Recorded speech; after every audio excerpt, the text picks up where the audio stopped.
I am going to butcher multiple pronunciations because guess what? I've looked up none of them. As always, if we pronounce things wrong, just tell us. I'm not trying to be disrespectful. No. I'm a white Midwest girl. Okay, my accent's already fucked. Yeah. Yeah, and like listen, the American education system has not been kind to me. Yeah. I only speak one language. And I'm also lazy. Oh. So I don't look up every single pronunciation for every word. Okay, lazy says the person who gets up to take care of horses in the morning. Oh, but they're easy. They just get the scoops of grain and some hay. Okay. I love my pone. I have to go give them some extra pone time today. I don't feel like you have a Minnesotan accent, though. It slips out for certain words. See, that's what I say. I say I undulate between, like, Hoosier and Minnesotan. Okay. Yeah. That's fair. I don't know what accent I have. I don't either. Okay, because I can see you do slip into Hoosier sometimes. Yeah. I feel like we just have kind of very middle American. I think you and I have the generic American accent. Yes. You know, I feel like if someone from like Britain listened to us talk, they'd be like, you are American. But if someone from like Texas listened to us talk, they'd be like, oh, how's it going up in Fargo? You know? Oh, you betcha. Yeah, exactly. Yeah. Also, I'm trying to stay a little further away from the mic. Because you don't want to spit germs into it? Well, that. Because I did do that. But also because I notice whenever I'm doing our edits, you're like so much quieter than me.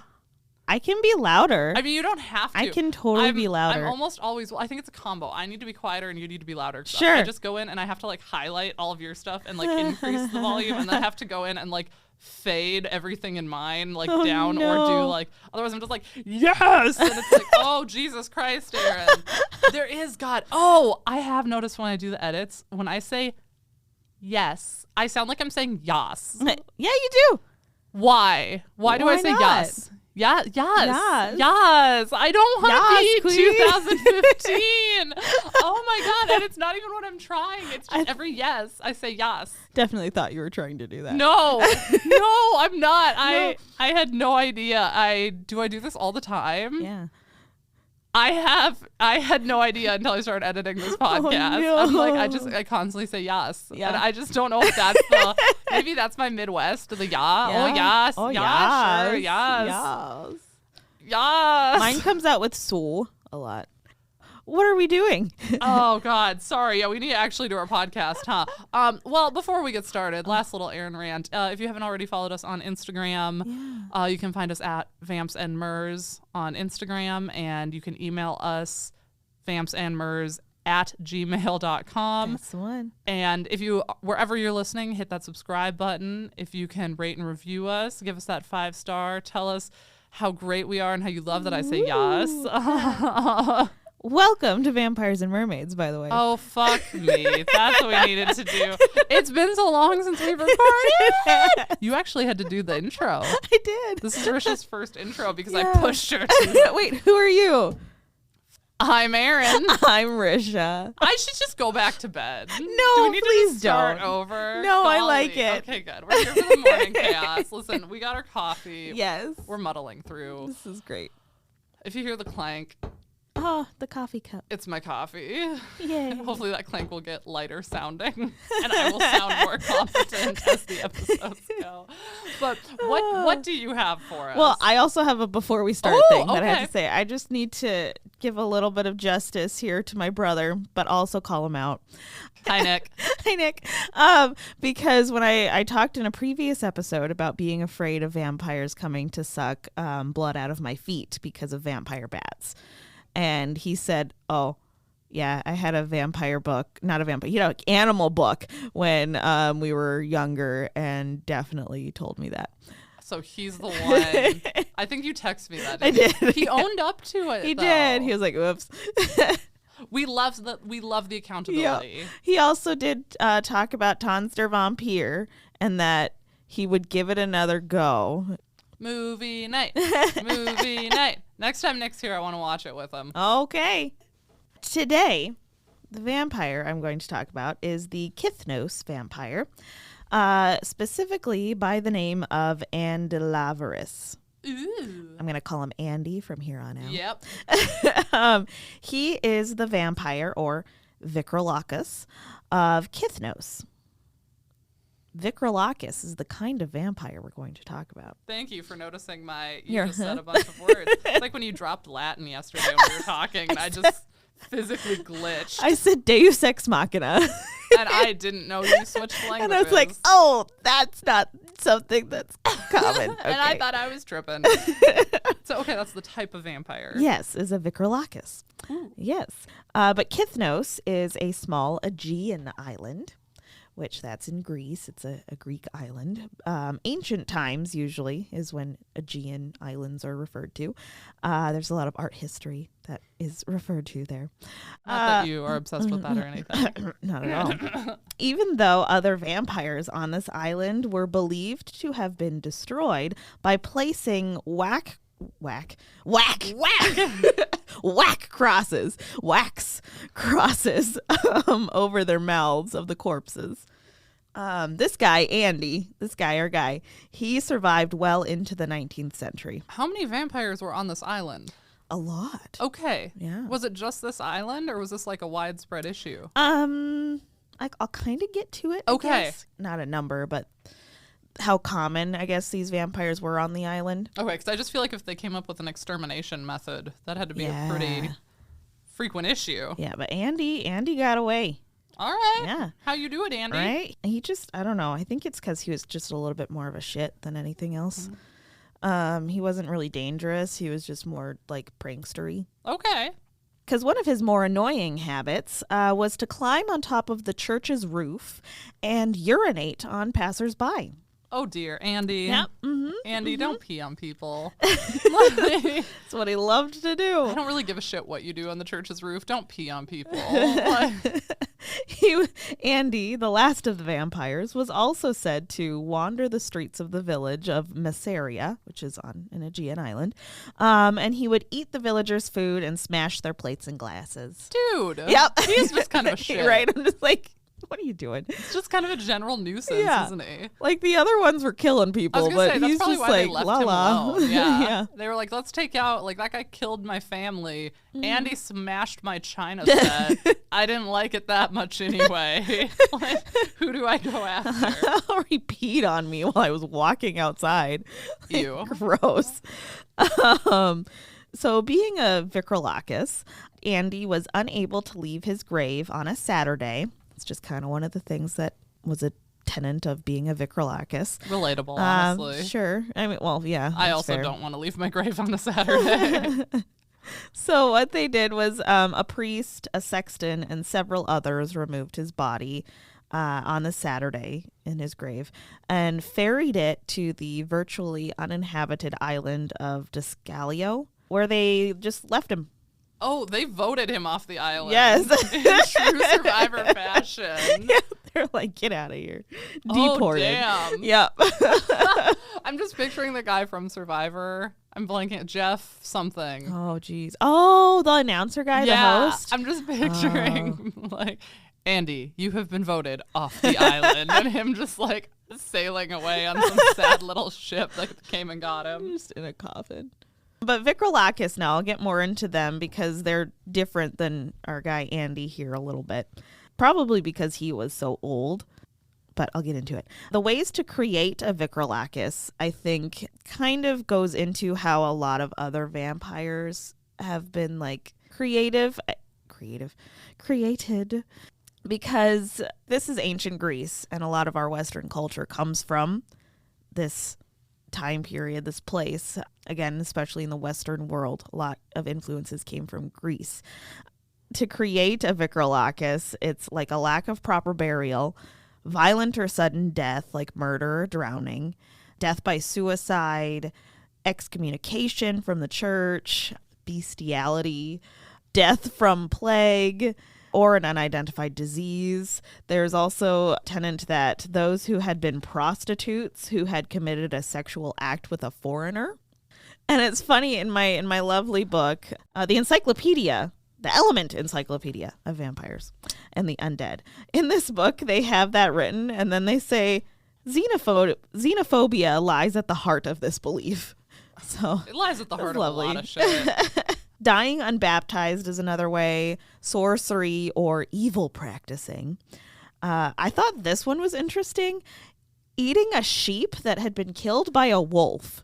What? Yeah. So it's like you can't eat the meat of a sheep that had been killed by a wolf. I mean, to be fair, that's not a bad practice to scare people from, because if that wolf had rabies, that's a zoonotic disease that's transmitted by saliva. Fair. Zoonotic meaning it can go from one species to another. So, yep, that's practicality. why. Yes. So I could see the practicality behind that, but also this list is excessive. There's more. What? A body that an animal jumped over, which I'd like to go into that at some point, because that happens a lot in like vampire lore, as being how like a vampire is created too. Huh. Yeah. A body left unattended before burial, or if you're of Turkish extraction, which there was a lot of, I think there still is some tension between people from Greece and people from Turkey. So basically, if you're from a certain part of the world, died a certain way, had an animal jump over you after you died, so rip any cat owners. Right. Who's not a vampire? Oh, if you pissed off the church, you're going to be a vampire. Like, my God, no wonder there were so many on this island. It was the main vampire of Greece and Macedonia. And if you go back further, it gets into like Slavic origin even. Well, they mixed in. Sure. Because there's a werewolf association too. Ooh. Which maybe in a special I'll do werewolves. Werewolf and its association with vampires in this context is that there was a belief in Slavic regions that werewolves were thought to rise as vampires after death. So if you killed a werewolf, it would come back as a vampire. Whoa. Yeah. That's fun. It's fascinating. So until like this belief of the Vrykolakas came into the Aegean culture and the Greek area, the Greek revenant or Greek vampire before that was pretty placid, kind of like Andy over here. So then the Vrykolakas took over to become the like vampire of the region. So that's my like idea, is that Andy was so old, he was more of the like, I'm just gonna smash things and pee and be a butt. And the other ones were the ones that were exterminated. Okay. Yeah. All right. But then also the Vrykolakas, too, has a little bit of, I think they influenced Buffy the Vampire Slayer, too. Ooh. Because the vampires in that are very similar, like, idea of what they are. Because a Vrykolakas is a person whose body and soul are taken over by a demon between death and burial. Oh, so it's not the same person. Right. Well, like their body and soul are like, taken over. Like they get, a demon gets into their body and pretty much possesses them and becomes the vampire. Okay. And their corpse is reanimated and rises from the grave to drink the blood of its relatives, which usually leads to sickness and death in them.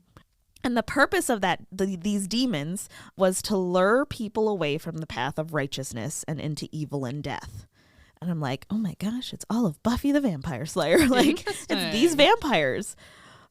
They also, usually they would reveal themselves 40 days after death. And a telltale sign is that a grave has a hole in it. Well, yeah. Wait, isn't 40 days, is that also Jesus? Yeah. Well, that's wandering in the desert. Okay. And then 'cause he was in his tomb for 3. Thank you. Yep. So what was 40 Yeah. days? That was 40. That was him. He did the 40 days kind of wandering too. Sure. But Well, like Moses, yeah. that was the 40 days in the desert. Sure. Wasn't the 40 days for the oil in the lamp too? I think so. 40 days in a hole in a grave just sounds very, I don't know if that's where you're, I know it's not where you're going with funny. Jesus, but that sounds very Jesus-y. That's the next episode. Oh, okay. But also they would knock on doors and call out the name of a person inside. Creepy. If answer, death will follow. In some reasons, it was believed that a knock or call should never be answered the first time, because Vrykolakas are impatient and will never knock twice. But that got me to thinking about the Appalachian Mountains. I keep seeing these on TikTok where people say, if you heard it, no, you didn't. Oh, yeah. I ended up on that side of TikTok a while ago, too. Whoa. Yeah. Yeah. Okay. Yeah. Yeah, there's some weird shit that happens in those mountains. Mm-hmm. These vampires are also apparently hard to distinguish from other people, just normal people. Their signs are they have a lost and vacant stare. They don't eat other than Andy, our guy who ate people's food and smashed their plates. He did it on straight spite. Yes. The hair has a reddish tinge, and they cast no shadow. Oh. Peter Pan lost his shadow. Best way to destroy it is on a Saturday. It's the day they sleep in the earth. And if they exhume a body on that day and it's full of blood, they say it's a vampire. Okay. So a priest is called to perform an exorcism while boiling vinegar and oil were poured over the body. Ew. Right? That sounds Gross. awful. Sounds like it smells terrible. If the trouble continued, you would rinse and repeat. Then after that, if it still continued, you would decapitate or spike, like impale a spike into them. If the trouble still continue, you take it to a small uninhabited island and put it there because they can't travel over water. So definitely some themes that we associate with like modern or like current vampire stuff for sure. Right? Interesting. I'm okay that the oil and vinegar thing went away. Yeah, that doesn't need to continue. But that's a Vrykolakas. Huh. Yeah. That's just Andy. a fun word. Yeah. I like Andy. I'm kind of here for Andy. He's a little endearing. Yeah. Like I don't like him, but I kind of like him. Mm-hmm. You know, like he's just up to some general mischief. Right. It's like you're not killing people. You're just being a dummy. Yeah. I mean, for his species, it sounds like he chose the good path. Yeah. I'm going to take a very different turn. I've debated how I want to tell the story because I could either explain the relevance right away or I could just not and explain the relevance at the end. Do that one. Okay, that's what I was thinking I would do. Because it's not, I found a tidbit and then fell down a rabbit hole, as one does, and then found out that that tidbit maybe was not the most accurate thing, but it was still relevant. So I think we're just gonna save the relevance for the end. Cool. As we mentioned earlier, I'm talking about a area that is now located in what we consider southern Nigeria. So I am probably going to pronounce things wrong. Oh. So we're going to be talking about specifically the Oba of Benin, specifically Oba Ohen. So Oba referring to like a monarch, I think it's kind of synonymous with saying like king. Sure. So whenever I say Oba, just think king. Owen was the 8th Oba or monarch of Benin, which was also called the Kingdom of Benin or the Edo or Edo Kingdom. Again, it was located in what is now considered southern Nigeria. And this kingdom was alive and well from about the 11th century AD to 1897. Thanks, British Kingdom, British Empire. That's why it stopped being a thing. So colonization. Yep. Ding, ding, ding. I was like, oh, that's so weird. It was around for so long. Why did it that? Okay. Yep. We're specifically going to be talking about Oba Ohen. He was the third son of Oba Ogula, Oguola. And from what I can tell, the order of succession is kind of like we see in monarchs now, where it's typically the oldest son. Because this one says he succeeded an older brother who died without an heir. Aww. I assume when they said he's like the third son, maybe there was a daughter in there, something else happened to his son. I'm not really sure. But they say later that we have another son that comes up later who also succeeded out of order of succession, but it said he had to they didn't go into detail, but it said he had to overcome his opponents and conquer his siblings. So I think they typically went in the classic order of succession we're familiar with, but we just have a bunch of people who got their way around that. Is there maybe like ceremonial stuff that's like blocked certain people or allowed another one? And that's kind of what I'm guessing, or just general, like, I don't know if people battled to the death or what. But Oba Ohen took over as Oba after his brother. He was considered very handsome and intelligent, and he continued expanding the empire that his father was very well known for. So this was very much a kingdom that continued to expand, did a lot of trade, and kept building the area that they ruled. Oba Ohen was the first Oba to establish domestic relations to Europe, especially Portugal and England. So I thought that was kind of fun. So he was very forward thinking. He would send ambassadors to Lisbon and London and envoys, and they would trade gifts, and they actually had a very good relationship. We're not going to get super into that because that's not my area of expertise. We're here to talk about mermaids. Woo! Now, where does Oba come into with mermaids? Don't worry, I'm not going to tell you till the end. But we do have some hot tea that I need to spill first about Oba Ohen. And anyone who knows me knows I love some hot tea. I love the shitty gossip shows and the trashy dating episodes. And this was kind of that. So Oba Ohen had a forbidden affair with a beautiful woman named Illyri, I think, Elere. Alir. We're going to call her Illyri. Now, why was it forbidden? He's the Oba. He can do whatever he wants. Oh, no. Illyri was the descendant of a rival family. So classic, long ago, there were 2 possible orders of succession. Oba Ohen's is the one who won out, but she was from the other line. Star-crossed lovers. Yes, very Romeo and Juliet vibes. They somehow met. They fell in love. He would send her secret gifts. They would meet in the dark of night. Yes, he would cross the river to go visit her because they didn't live super close. Oh. But eventually his courtiers. Okay, thank you. Yeah. Eventually his courtiers found out and wanted this exposed because they did not like that he was hooking up with the enemy, essentially. So they planted a medicine, and this, I'm not really sure how this worked, but they planted a medicine called Ero, E-R-O, under the bridge he crossed to go across the river to see Illyri. And apparently this medicine, when crossed over, would cause paralysis. Big bad. When crossed over? Yeah, like without touching it, without taking anything, just you crossed over this type of medicine. I assume this was very like medicine man magic. Yeah. Yep. That's what I take from it. It was always referred to as a medicine, but this feels very like potion-y, I guess. So very interesting. So he crossed over this bridge that had the Ero hidden under it, but it had a delayed reaction. So he made it to Illyri's house. They, did whatever else they did. But they also hid another medicine along his path that made him sleep in, apparently. So he woke up late at Illyri's house. Her father found them and became very, very angry. So as any, I don't know if they were teenagers. In my head, these are teenagers. They're probably not. As any panicked teenagers would, they ran the hell out of the house and decided they needed to very quickly get back to his palace where they were safe because they're, again, two enemy families coming together. No one's happy about it, even his supporters. So they ended up disguising themselves and joining a like masquerade group that was going through the town.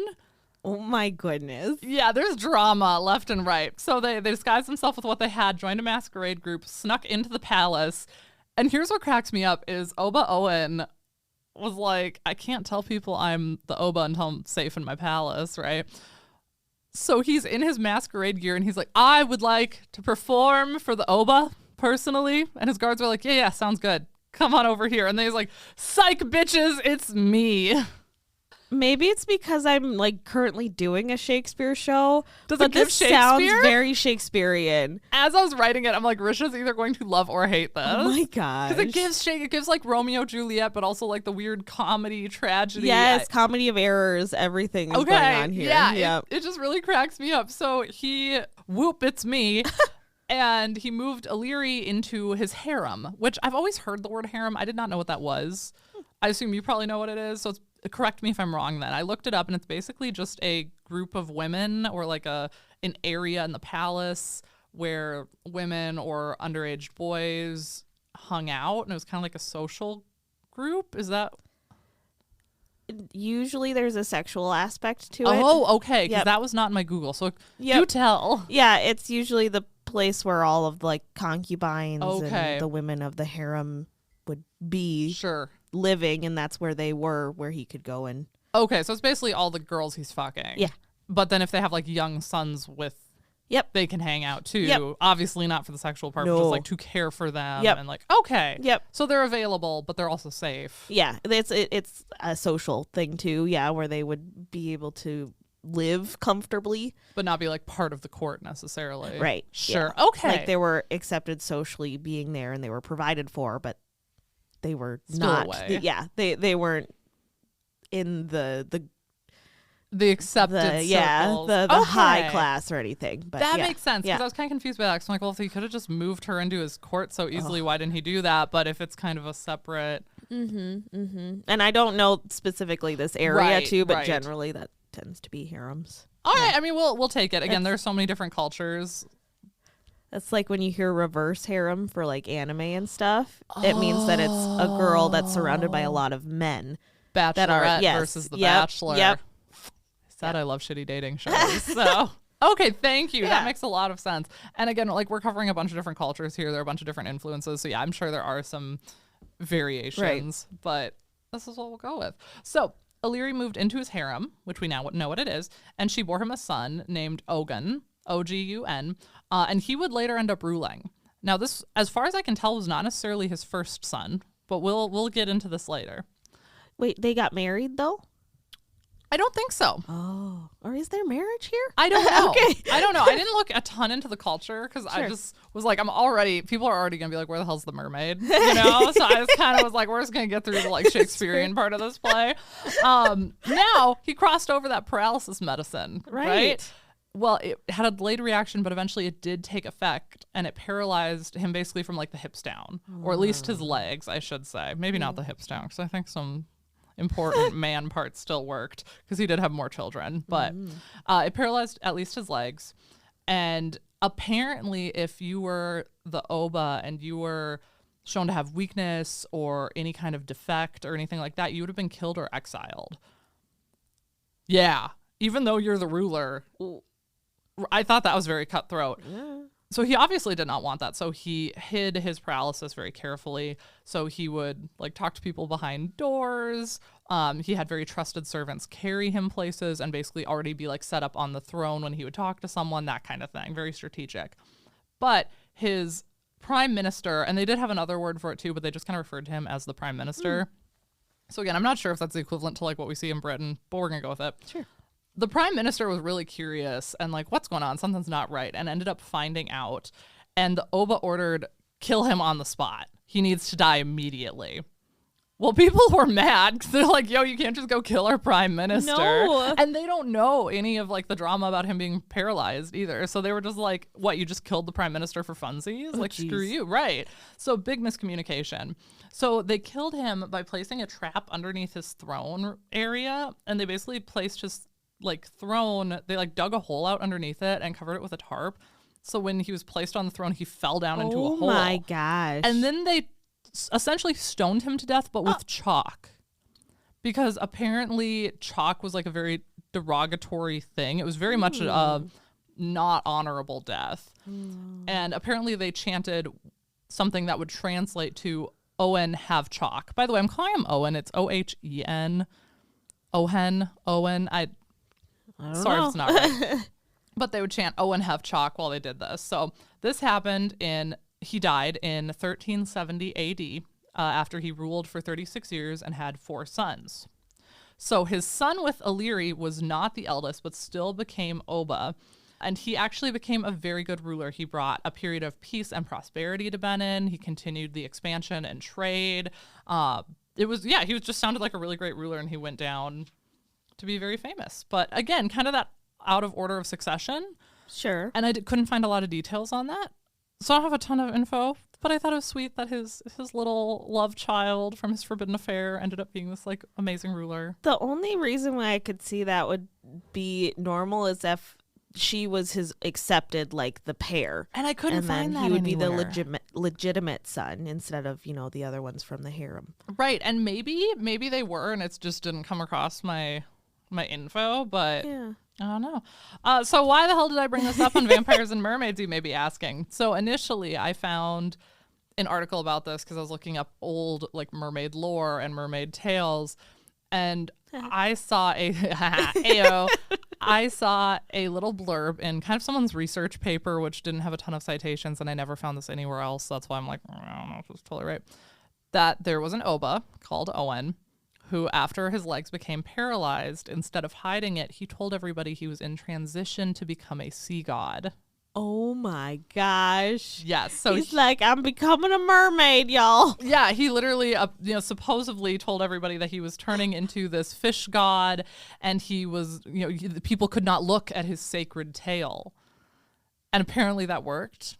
Now, I only found the story in one article, so I don't know if it's true, but more likely, and what I also found widely spread across different areas of research, is that he was commemorated with fish-like legs, typically shown like all 4, kind of both arms, both legs, kind of have these weird little fin-like things. Oh. And he was likely commemorated that way because it symbolized his paralysis, but it also showed a connection to their water deity. which was interesting. Yeah. This confused me because why are we commemorating someone who supposedly died this like super shameful death? But apparently once everything came out, people were really like shamed he died that way and very much regretted it. And it actually led to there being an old adage. Now this is translated obviously, but it was curiosity killed Owen's prime minister and wickedness killed Owen himself. Huh. I know. So I just thought that was kind of sad. Yeah.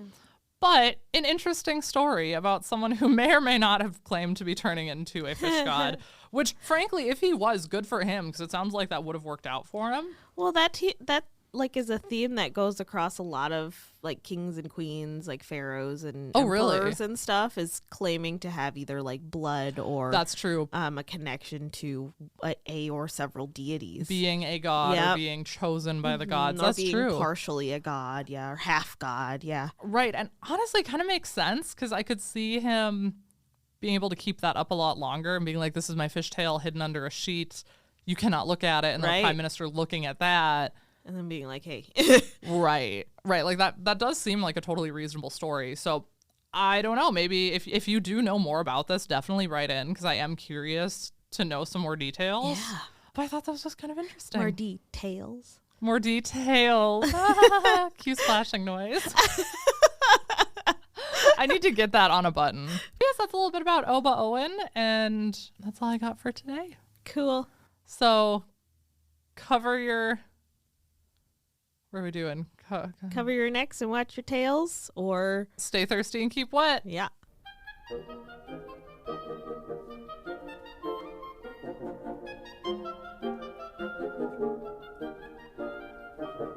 Obscurantism and obfuscation.